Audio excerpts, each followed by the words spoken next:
And we're here with DJ Bean. DJ, what is up? Oh boy, what isn't up? What exciting times. We got sports going on, NFL draft coming up, hockey playoffs around the corner, everything. That was such a lame generic answer, but I'm a lame generic guy. That's not true. But it's what you said though is right. You got all those things. And the greatest part is you think back to this time last year and we had none of those things. And now it's so much. There's so much all the time. And last year just had none of it. So that's why I get annoyed when the Bruins get pushed to NESN Plus. I get annoyed when I can't follow everything. I can't follow what the Red Sox doing because the Bruins are playing. I can't follow the Celtics because the Red Sox playing.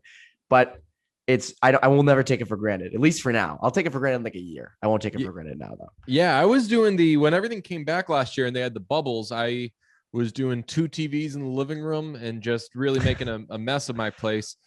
And this year, I'm finding it really frustrating that I'm not doing that, but I just don't want to. I don't want to have a million TVs and a million screens in my face, but I am missing something at all times now. Like sometimes I'll fire up if like the Bruins and Celtics are on. Same time, I'll put one on the laptop or something. But yeah, man, we got it all right now. See, I this is an old saying, but if it's a cliche. If you're watching 2 games, you're really watching none. So it's tough because 1,000%. If I have to do when it's Bruins, I always just watch Bruins. I don't ever really watch it because I have to actually like intently watch it. But if it's Red Sox and Celtics and I'm watching both, I'm really not intently watching either. It's 1,000% right. We'll be on after games all the time. We're like, all right, Bruins play tonight. We'll talk about the Bruins afterwards. Or Celtics play tonight. We'll talk about it afterwards. And if there's multiple games going on, we're talking about all those things. And I'll fire up all of them and try to watch them all at the same time. And I didn't retain or pick up a single freaking thing. No, not a thing. Nope. I can't do it. And then I see Twitter reacting because sometimes I'm just like, I need a break from everything. So I'll be, watching Netflix or playing Xbox or like with my friends. And I look at Twitter and I'm like, damn, I'm missing something right now, aren't I? But that's the nature of the thing. But one thing you did pick up is everyone knows you covered the Bruins for many years. You still cover the Bruins, obviously, but now with NBC, you do other things. You do other things, but you do Bruins. You do, a lot of things. By the way, congratulations on the podcast getting moved to the new media place. Good for you. Congratulations. Yeah. Washed Media. Shout out those guys. They are they're a freaking party. Yeah. Brunch has a new home, which is very nice. But so aside from that, back to Bruins, you did watch the Bruins enough to pick up a little, a takeaway. And this is a big thing for you because, and we both said this last year, we didn't think the Bruins were as good as they were when they were the best team in hockey. We thought this is kind of weird. They're not real. They just have a good power play. The first line scores a lot, good goaltending, good defense. But after that, what do you really have? But this year you said something different because I want to first, I want to discuss this though, because you write surging Bruins are paper tigers no more. And you said, I've heard this a few times over the past following a Bruins win. God, I love this team. Maybe doing the moment, but this season you haven't. And you're right. For most of the season, this was not a great team. This was a team that looked to be kind of not really there. They might sneak into the playoffs. I'm thinking like 2016-17 Bruins vibes. They'll sneak in. They won't do much damage. But then the deadline happened, and they aren't those paper tigers anymore. Why? Well, first of all, I'll say it's the stupidest take in the world because they've gone 2-2 since, and 3 of those games were against Buffalo. So nice column, DJ. But you that's misleading. That's so misleading. They went 2-1 against Buffalo. You make it sound as if, and by the way, you're right. They have kind of stunk since, but 2-3, that is a nice way to frame the argument. I like that. That's experience right there. Yeah. I mean, you said it. I didn't believe in the team last year. You didn't really believe in the team last year. I didn't believe in the team this year. I mean, we saw what happened last year and you saw what happened in the offseason. Why would you possibly believe in the team this year? And believe, the definition is going to vary from person to person, right? Like you say, do you believe in this year's team? I thought they were going to make the playoffs. I just didn't think they were going to be great. And I didn't think last year's team, when it was winning the President's Trophy, was great. So I didn't think they were going to be a real cup contender. And I still don't necessarily think they are, but I think they're worth taking seriously. Where last year, even in the regular season, I was like, we know what's going to happen. They're going to run into Tampa and they're going to get smoked. And obviously the circumstances ended up being different given the pandemic, given Tuukka opting out, but kind of we got what we thought was going to happen, just in a very, very different way.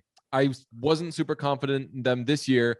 And you mentioned like the 2016-17 team, like those early Sweeney years where he would do a little something at the trade deadline and slightly improve a not very good team. You're like, okay, they're going to make the playoffs, but what are they going to do? Similar circumstances this year, except the trade deadline was just so much better, where they were able to get good players for very cheap, where they didn't spend so much that you're like, what are you investing in this team for, dude? You can't burn first round picks when you stink at drafting. They didn't have to do that. It was the best of both worlds. They got good players. They didn't spend much. Then you can reevaluate and say, okay, now they've got a second line. Hall is going to be better with Krejci. That's going to reinvigorate Craig Smith, who is already playing well.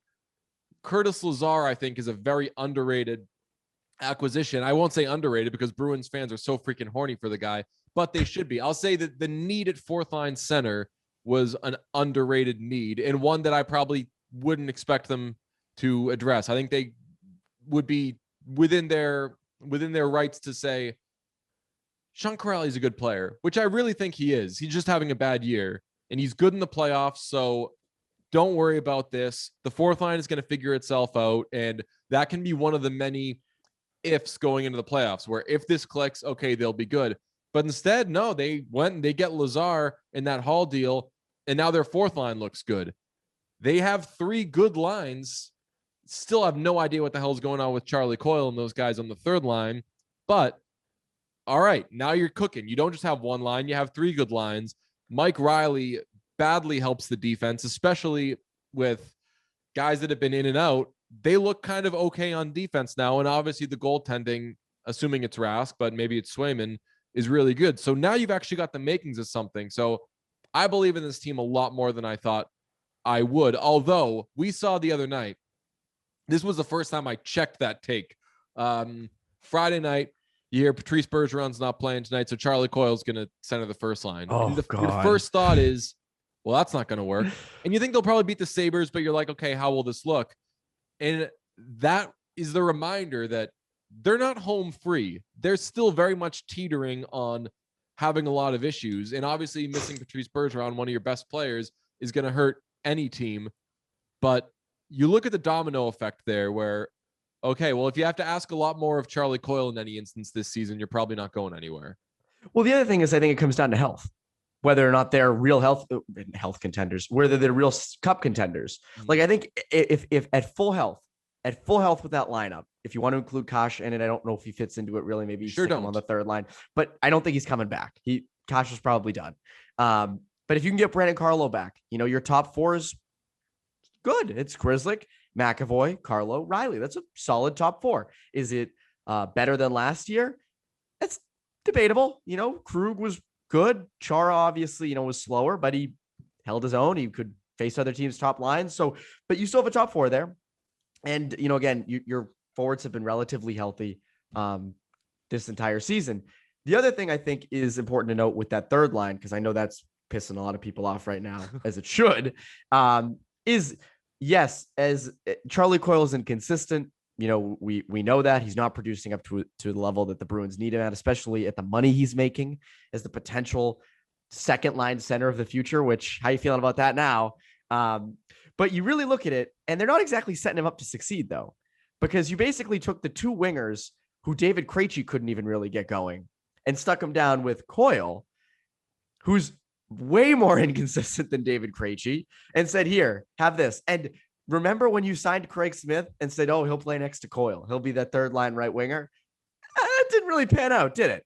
Now, again, you reap the benefits of that on the second line, but for a guy like Charlie Coyle, who is good when he has people next to him who are consistent, Nick Ritchie and Jake DeBrusk are far from that.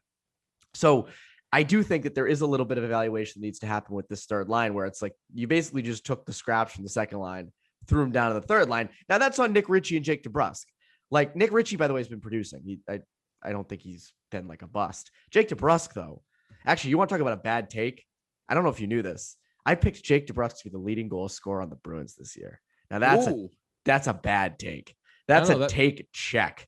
those 29 a few years ago were very, very hollow.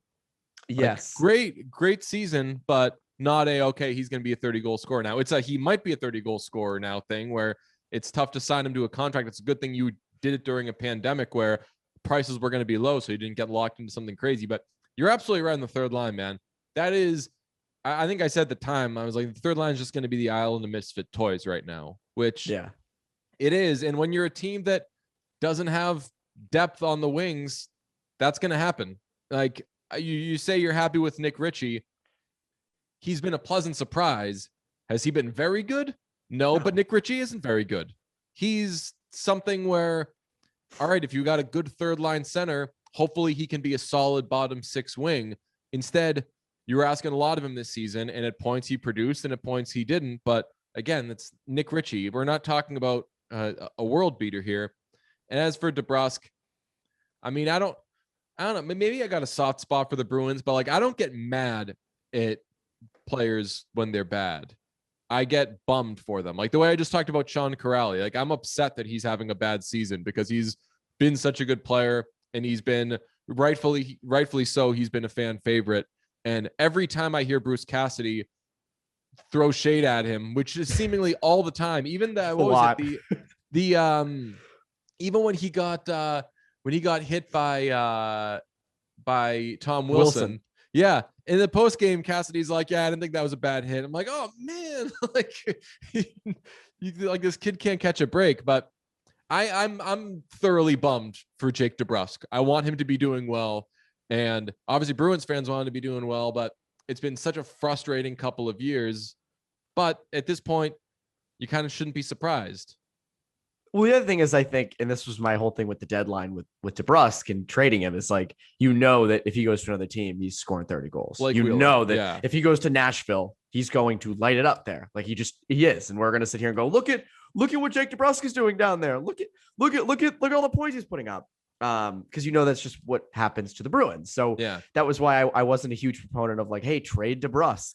But it's funny, you look at the deadline, and I just wrote down what you gave up. If you just looked at what the Bruins gave up, a second, a third, and Anders Bjork, you would think they probably got a 2016-17 early Sweeney years type return for what they gave up. I don't know, like Lee Stempniak, but you're getting a player on par with that. Maybe a Bobby Ryan or something like that. I mean, that's a lot for Bobby Ryan, but someone along those lines. And to think you got Taylor Hall, so you solidified your top six. You got Mike Riley, who's been, as you said, hugely important in producing chances, 5-on-5 production, primary assists, secondary assists. And you get Curtis Lazar, who rounds out your fourth line, maybe even jumps up to the third, as he did Sunday when Cassidy flip-flopped him and Nick Krejci and then basically eviscerated them post-game. You do, like, damn, that's Sweeney's best deadline ever, I think, by far. No, definitely. But no, and by the way, no matter, and I said this before, no matter what the Bruins do, they could miss the playoffs. And it's still like, that's still his best deadline because you didn't give up much future. Exactly. It's not upsetting. You can't be mad at this trade deadline, even though sometimes Don Sweeney does stink at trades. You were at the beginning when this first happened, if I remember correctly on Twitter. You were not happy with this. I was fucking annoyed, is what I was. Okay, why? The Taylor Hall conversation, man, it always drives me crazy. I never got why everybody hates Taylor Hall, but seemingly, not everybody, but seemingly a lot of people in the NHL do. My limited deal back when I covered hockey, my limited dealings with Taylor Hall made me think extremely highly of him. He seems like an awesome dude, but people don't want to hear that the NHL doesn't like Taylor Hall as much as hockey Twitter does. And people get so mad. And I'm like, it's a fact. Every time he gets moved. Okay. So the trade is 1-for-1. Obviously that's a famous one. And everyone's like, Oilers, Chiarelli, haha, so stupid. But I remember hearing for like a year before he got traded, like, if he ever gets traded, you'll be surprised by how little he goes for, because teams think this about him, teams think that about him. They a big thing with him was they thought that he put, like, kind of Jimmy Garoppolo-esque, that like he puts himself in position to get blown up a lot. So maybe there might be health issues there, whatever it may be. But for whatever reason, and you could say that they're valid or not valid, stonks were never super high on Taylor Hall after a few years in the league, which I, as a viewer, observer, thought was crazy. But eventually, you just can't deny the fact. Again, you can disagree with teams and GMs not thinking that highly of Taylor Hall, but the proof is in the pudding. Every time he gets moved, he gets moved for Adam Larson, and that's a terrible trade anyway. But even so, everyone's like, wow, he got moved for that little. When he gets moved to Arizona, it's like, wow, I forget, was there not a, like, it was a conditional first round pick, right? I believe it was. Right. But so you're thinking, okay, it's going to be a ton of stuff. And it really wasn't a huge deal. Then he becomes a free agent. And obviously it's in a pandemic, and he signs a 1-year, $8 million deal with the Sabres. And I and you, I'm sure everybody is like, Bruins, what are you doing? He's 1 year and $8 million to play for the freaking Sabres. Top that. Everybody should be trying to top it, but they weren't. Then he gets moved at this deadline, and Elliot Friedman comes out right after, and he's said since that Hall had a lot to do with it, with wanting to go to the Bruins and having the no move. But he was like, the interest in Taylor Hall just wasn't as high as people thought it was going to be. Again, you can disagree with that, but every time he moves, we all say, why is everyone so stupid? Why is anyone giving up more for this guy? But it's happening. Teams don't like Taylor Hall as much as we do. That's a valid point. And the other thing I think is, and Sweeney mentioned this in his post-deadline media availability, when he was asked about inking Hall long-term, now that he's here in Boston. Hall wants to be in Boston. He wanted to be long-term over the summer. And Sweeney was like, yeah, we'll see, results need to come. We need to see results out of him. And it's funny because you can tell that it wasn't Hall who didn't want to come here. It was the Bruins who just didn't want Hall at the time. Yeah. They didn't want to ink him long-term. And I think that's a very interesting dynamic in the sense that he wanted to come here and they were just like, no, well, we're going to see what we got here. We're going to play the kids. And you can tell they did not think very highly of Taylor Hall as he maybe thought highly of them. They're obsessed with culture, man. That's always something to watch with them, where I'm sure there are people there that will still defend the David Backes signing. You had to strap a first round pick to him and ship him to the moon. God bless David Backes. But I know, as to say, it sucks seeing him kind of decline as right. He does, but you're right. I mean, throughout his career, he was one of my favorite players, but that's a terrible signing. But I'm sure that there are people in that organization that will tell you, look what we were in a bumpy situation. We're transitioning from one regime to the next, and you want character guys, and he was around for a lot of these young guys coming up, and he's a character that you want in there. They care so freaking much about character, which is something that we scoff at a lot of the time. I mean, it goes to the Taylor Hall thing, like where maybe teams don't think that. I mean, that there's Felger has said that an NHL player told him he's the worst teammate he's ever had, and you've heard things even going back to his days in Edmonton where he was a coach killer. Maybe that's true, maybe that's not true, but that's the type of thing that for a team like the Bruins that are so obsessed with character, that would give them pause. It's true. I do think, though, yes. But it is interesting to see, though, and with the culture thing, you mentioned the culture aspect of it, yet they didn't re-sign Torrey Krug. Exactly. They didn't make an attempt to do that. And that's an interesting one, because that is a culture guy. That was a future captain or assistant captain. Totally. And they didn't re-sign him. And I get why they're not signing Hall long-term yet. A, you don't want to have to protect him for the expansion draft. But B, you also want to see if he fits in, and kudos. But again, it is interesting that with the culture stuff, you didn't keep Krug, you didn't keep Chara at the beginning of the year. So a lot of interesting. I'm going to throw this in real quick. Do you think that, I mean, I think that he just wants to be wanted, but if you're Taylor Hall, and maybe this shows how much stocks have maybe fallen on Taylor Hall, but if you're Taylor Hall and you're coming up at the end of the year, we don't know what's going to happen with David Krejci. Mm-hmm. He's up. And I guess it's primarily the Krejci thing. You don't know who your center is going to be. do you want to be in Boston long term? Like, is there just something about Boston, and maybe it's chasing a feeling you had in 2010 where you really wanted to be the face of that franchise, or you really want to go there, whatever it may be.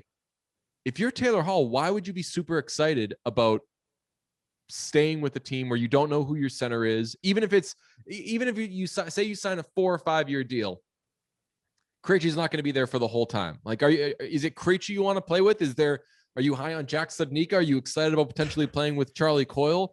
So that kind of weirds me out. And would the Bruins want to lock into a left wing long term?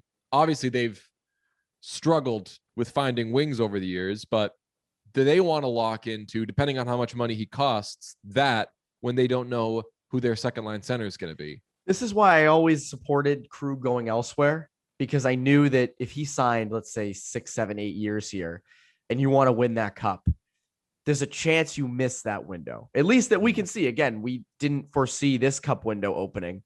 We thought that, 2015, 16, that time frame, you need a bigger rebuild. And obviously that rebuild was quick, on the fly, aided by Pastrnak and McAvoy, and Rask kind of having a little bit of a resurgence. But you look and you think 8 years down the line, is this really going to be a contender still? Like, there's going to be turnover. You're going to see the ends of Krejci soon. You already saw it with Chara. You'll see it with Bergeron. Marchand's around for a while. Pasternak's around for a while. But again, down the middle, what are you going to have? So I agree with you. I don't know, again, unless they can say, hey, we're going to make a real run for Alexander Barkov, or we're going to make a run for a free agent center. We're going to, we think Beecher's the guy, or because Studnicka, again, has struggled to make the lineup this year. Right. Like, I don't know if you're really high on playing with Jack Studnicka, but is Barkov UFA? I believe he is soon. I think, unless he signed a deal that I missed, I believe he's going to be a UFA at some point, somewhat soon, because people always mention him as someone who, I mean, they went so hard after. He'll be a UFA. He'll be a UFA after 2021-22. So he'll be a UFA after next season. Interesting. So that's a guy who fits, defensive forward. Definitely would be a fit here. But again, who knows? Again, that's so far down the line. I do want to get to the goaltending though, because that's always a fun topic with you. Why? Well, because I'm kidding. Is it crazy? There's this little part of me. Again, I'm a big Rask guy. I'm not saying I'm not. I've always been a Rask guy. But there's a little part of me that's like, Jeremy Swayman's got that thing about him where you could see him getting hot, taking a team to the cup. The Hamburglar, Jordan Binnington on ice vibes, not off ice. But he's got that young guy getting hot, makes a ton of saves. He's already, I believe Connor Ryan tweeted this out, who's usually on. I gave him a break this week. Connor Ryan's the best, man. I don't know where that dude came from, but he's awesome. He's the greatest. He tweeted, I have to go find this. He tweeted yesterday. That was not an insulting. I don't know where that dude came from. I meant, we're gonna keep it as an insult. Yeah. Okay. Sure. I'm kidding. No, we mean that in the best way. I don't know what that guy's problem is, but he's awesome. What's his deal? Anyways, Connor's tweeted, among the 70 goalies in the NHL that have logged at least 350 minutes of ice time this season, Swayman ranks first with a .915 save percentage on high danger shots. Ooh, that's pretty good. That is a very good stat. Now, DJ, is it crazy to sit here and for someone to want Jeremy Swayman as the goalie in the playoffs? It depends. You have to validate a lot. You have to check a lot of things. I'm bad at words. Along the way, like, it's not, if the person doesn't like Tuukka Rask, it's not crazy for them to want Swayman to be the guy. Now we can go and then evaluate, is it crazy to not like Tuukka Rask? And I think that there is certainly reason to not like Tuukka Rask, to not trust Tuukka Rask, but with it, often they miss the understanding of, but he's really good. Like, yes, you like get that he's elite. really good, right? And like, you get that chances are he's going to be better than Jeremy Swayman, but it happens all the time. Like, succession plans happen. And right now the Bruins might have a very good one if Rask sticks around another year or two, but you should like Swayman. You should be excited about Swayman. And if Swayman starts to show you signs of that run, then hell yeah, you should want to go on a run with Swayman. I think Rask should have every chance to be the guy first, though, because he has, no one wants to hear this, he has had 2 unbelievable playoff runs. He's had 2 runs that you hope Swayman can give you. You know, like that dream run where he's the best goalie in the playoffs and he carries you at points. That's what you want out of the young goalie, where like, oh my God, what's this guy? Oh, you just can't beat this guy. That was Tuukka Rask against the Blue Jackets. Okay. That was Tuukka Rask against the Penguins in 2013. Oh, the Penguins especially. That was absurd. 2 goals in 4 games, one of which went to overtime. That's the most insane thing in the world. So if you want a miracle run out of Swayman, you have to acknowledge you're talking about something that you've already seen Tuukka Rask do twice. Yes. And that's also a huge gamble, by the way. You don't know that Swayman can make that run. But there's that part of you. There's that part that makes you think maybe that could be possible. But one of the big reasons I think that people are high on Swayman, or some people want Swayman over Rask, is due to Rask's just health this year. I mean, he's had injury issues. The back, again, the lower body, the back thing. That's not something that just gets cured. That doesn't just snap your fingers. It's not like Jeremy Lozon with his arm, where it's like, okay, we'll just get surgery, you'll be fixed. Obviously, it didn't fix him as well as people had hoped. But oh no, this is all an elaborate. This is all an elaborate Seattle Kraken thing. I think that they're like, you know what? This is probably around the time that Kraken's really going to finalize their list. Really going to look around. We want the Jeremy Lozon film to be dreadful. So like once they realize, once it gets to a point where Seattle safely won't want Jeremy Lozon, they're gonna be like, okay, we're gonna stash you on the 3rd pairing. You can play okay now for the rest of the season, and don't do anything so good that it'll change anyone's mind. But we're trying to get you to a point where people don't like you. That's my fanboy theory. Well, it's like when Jeff Israel tweets that John Sweeney is sending John Moore highlights to Seattle. Like, hey, you should really check this guy out. This guy's good. This John Moore guy, this is your kind of guy. You're gonna love this defenseman. Great puck mover. But I do think that with Swayman in net, but again, it comes down to Rask's health. For the last month and a half, now Rask seems to be healthy, but for the last month and a half, Rask missed all that time. And even again, there was a moment in a recent game, I forget who it was against, but they dumped the puck in and Rask goes to get it and he knocks it down off the glass behind the net and comes back and he's holding his back. Yeah. And it's like, I think there is a concern there that's going to continue and that's going to pop up. And that's why you're going to see more Swayman. And I think, by the way, it is absolutely valid to want Swayman to be the backup. I don't think that is like, crazy. God. Like, definitely. I think one thing, if someone said, who do you want in a playoff series, Swayman or Halak, it would be Swayman, because what Halak's going to give you. Halak's going to be a mediocre goal. He's make some really big saves, but he's going to let in some real soft ones. And I like Halak. I have nothing against Halak. I'm just saying, I think there's so much more upside with Swayman. And that's why I think ultimately this offseason, I would expect them to let Halak walk and to just have Swayman as the backup for next year and hopefully get Rask on a 1 or 2 year deal. Do you think that's what they do? That's what I would want to do. And you're right, man. Like you can't trust the back thing with Tuukka Rask. So you should have those guys as the guys. Those should be that's the 1-2. And going forward, absolutely. Ideally, I've talked about this with a few people since Swayman became a thing. Ideally, you sign Rask for 2 years at between $4.5 and $5 million a year. And then you are spending basically nothing on your goaltending. Like, that is the freaking dream for a couple of years. And I have to, Swayman won't be up for a couple of years. You're spending $6 million total on a really good tandem. And if it can be a 50-50 split, if you want to go do the old school Flyers, Ron Hextall, Garth Snow thing. You want to do the Manny Fernandez, Tim Thomas thing? Yes. You can do that knowing that it's that cheap. And you don't want it to get back to your TV analogy. There is some, if you have 2 goalies, you don't have one sort of thing, but hell, have them split time essentially in the regular season.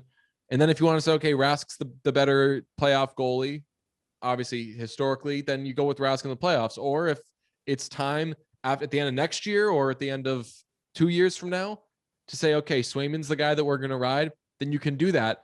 The cost of Rask won't be so prohibitive that you'll feel bad that, oh no, we're spending $5 million on a backup. Like, no, think of it as you're spending $6 million on a tandem. Yes. And that, by the way, that's the Bruins have done the past few years with Halak. Like that's been a tandem at most points. So it has worked. But an expensive one. This would be so much cheaper. It would allow you to re-up whoever you want, whether it's if Krejci comes back for cheap or if you're re-signing Hall. I don't know. Mike Riley's becoming an interesting thing. I have no idea how much he's going to cost, but it's going to be more than $1.5 million. So that's true. You're going to have some extra money to throw around if you go from spending, what is it, almost $10 million a year in net. I think it is. $6 million. That's a game changer. You save money right there. Save money. But yeah, this has been fun. We had a lot to catch up on in this episode. Hell yeah. This was more us kind of catching up on Bruins than like being topical, but we still were pretty topical. So yeah, what's wrong with that? That was good. For sure. Before I let you go, is there anything that you would like to plug? Brunch podcast. You can, if Pete and I probably shove it in people's faces enough, but in case we haven't, you can just search brunch on any of the podcast things. If you want to subscribe to our Patreon, it's patreon.com/listen to brunch. We're about 25 patrons away from doing Affleck week, which I think is when we just talk about Ben Affleck for a week. Don't really totally know why we're doing that, but it's just something that we think would be funny. So do that. Watch everything on NBC Sports Boston because they're the best. And yeah, that's it, man. I love it. Do all those things. For Hell CLNS Media, I'm Evan Marinofsky. That's DJ Bean. You Bruins Beat listeners have an amazing rest of your week.